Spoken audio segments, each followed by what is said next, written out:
Hey there, welcome to the Explainer. Today, we're fixing a PC that's stuck in an endless BIOS loop. So why won't Windows just load up? Let's quickly dive into the usual culprits keeping you stuck. Check out this table. Your specific symptom points directly to a fix, like swapping a dead CMOS battery. First, try the absolute easiest fix. Power off, unplug all your extra USB stuff, and restart. If that's a no-go, jump into your BIOS settings. Make sure your primary hard drive boots first.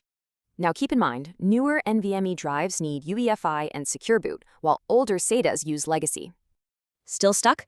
Try hitting F9 to restore your default settings. Then just save and exit. All right, if those software tweaks didn't work, it's time to look inside your computer case.